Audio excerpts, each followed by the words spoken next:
Moments before the crack of a gunshot changed everything, thousands of students had gathered under clear blue skies at an idyllic Utah college to hear from a man considered a rock star in conservative campus politics.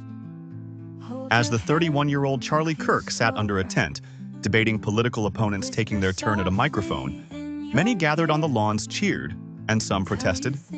Seconds later, they were all running in terror. The activist was struck in the neck by a bullet, mortally wounded.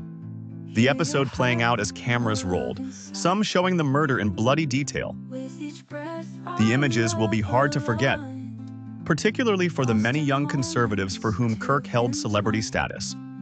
The leader of their movement, regardless of the ultimate motive behind his killing, will now be viewed as a martyr for the cause.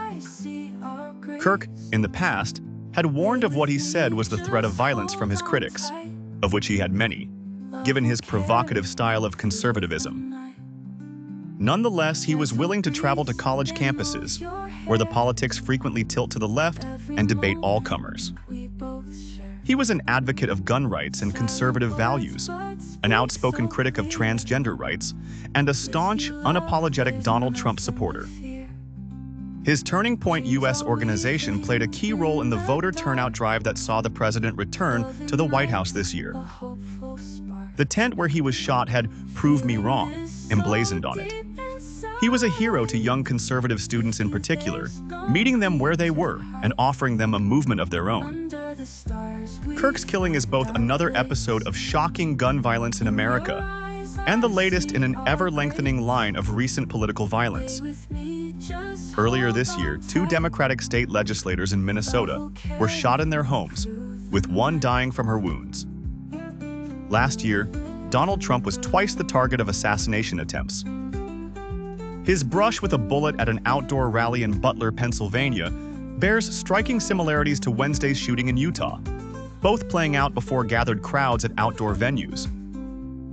2 years before that, a hammer-wielding assailant broke into the home of then-House Speaker Nancy Pelosi, a prominent Democrat. In 2017, a man opened fire on Republican congressmen practicing on a Northern Virginia baseball field. It is difficult to divine where American politics goes from here, but the trajectory is bleak. Violence begets violence. Increasingly divisive rhetoric, fueled by social media echo chambers and easy access to firearms, leads to raw nerves and a heightened potential for bloodshed. Conservative activists are reconsidering what security measures are necessary for public appearances, just as many local politicians did after the Minnesota shootings. But the Butler attempt on Trump's life was nearly successful, despite trained local and federal security forces on the scene. If there is a sense that no one is safe, that public life itself has become a blood sport, that will have its own corrosive effect on American politics. Trump, in a video address from the Oval Office posted on his Truth Social website on Wednesday night, called the killing a dark moment for America. But he wasted little time in blaming the radical left for Kirk's murder. He ticked through some of the recent instances of political violence, those that targeted conservatives, and said his administration would find each and every one of those who contributed to this atrocity and to other political violence.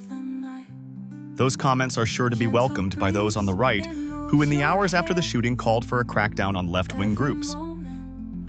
It is time, within the confines of the law, to infiltrate, disrupt, arrest, and incarcerate all of those who are responsible for this chaos, conservative activist Christopher Rufo wrote on X. Many prominent Republicans and Democrats, including potential 2028 presidential contenders, lined up to condemn political violence and call for a cooling of rhetoric.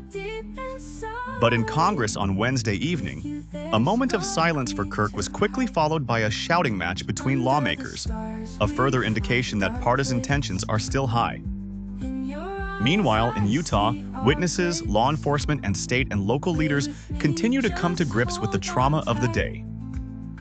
In emotional remarks during a press conference, Governor Spencer Cox, who has frequently spoken out against overheated political rhetoric and political divisiveness, described a nation soon to celebrate a milestone anniversary of its founding that is broken. "Is this it?"